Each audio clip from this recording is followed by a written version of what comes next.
donc je m'appelle Anaïs Kravik, je suis game artiste et responsable pédagogique d'une formidable équipe d'étudiants artistes vidéastes et 2D, 3D. J'ai fait une licence en histoire de l'art et archéo option philo, j'ai fait un BTS design de produits, j'ai fait un bachelor en infographie 3D et effets spéciaux et j'ai fait une masterisation en infographiste multimédia option développement web. J'adore mon travail. J'ai toujours dessiné depuis, je suis haute comme ça et je me suis mis à jouer aux jeux vidéo, j'avais à peu près la même taille.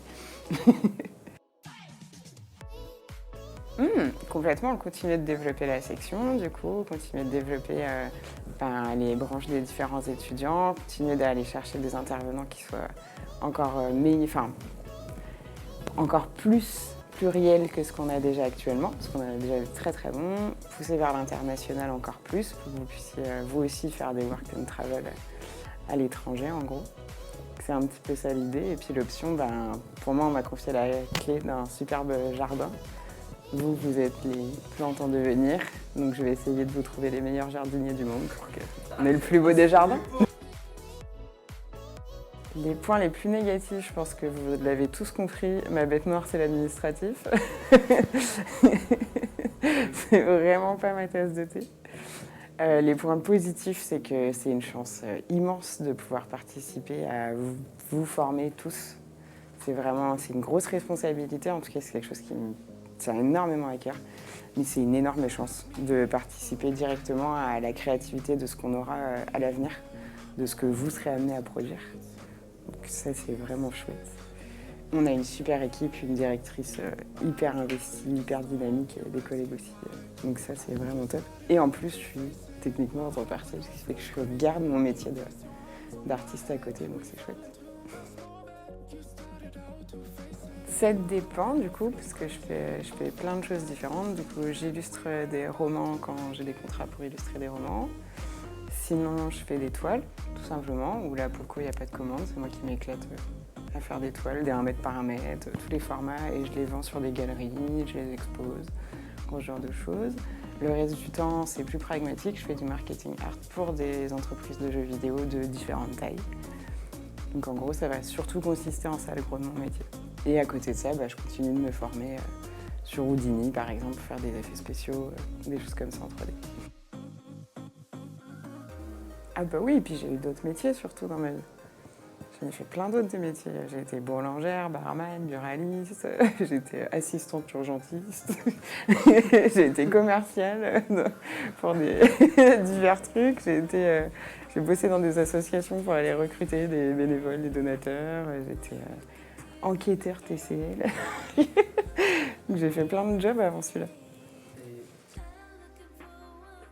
Mettez-vous à l'administratif avant 30 ans. Et pourtant, je suis freelance, donc j'en faisais déjà avant, mais là, c'est vrai qu'à ce niveau-là, ça m'a rendue admirative et j'ai eu envie d'envoyer des fleurs à toutes les administrations que j'ai croisées dans ma vie, surtout dans les écoles. Donc il faut quand même avoir un bon relationnel. Il faut être solide aussi, parce que ça veut dire dealer avec plein d'égos différents, avec plein de types de personnalités, et c'est dealer avec de l'humain, donc c'est du management aussi.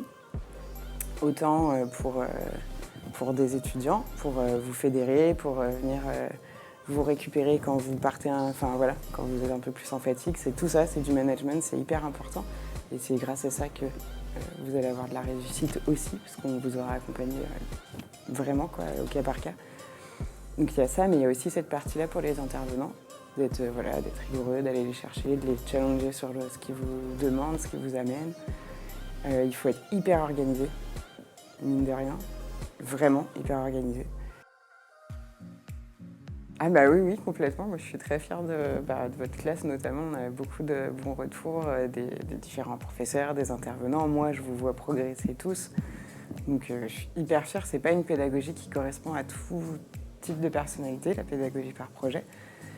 Et en même temps, je pense, c'est pour ça que j'y participe, que c'est une des meilleures, parce que ça attire des personnalités créatives, impliquées, autonomes, investies.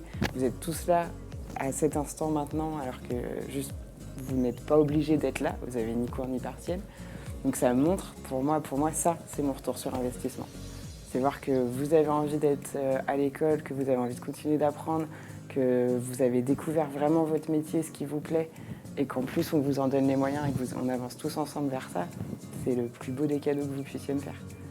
Si vous réussissez avec succès dans vos boulots et qu'en plus la philosophie humaine de l'école vous aura participé à ce que vous soyez un bon professionnel, pas juste excellent techniquement, mais aussi humainement, bah, ça sera le meilleur cadeau que vous puissiez me faire, le meilleur retour du monde.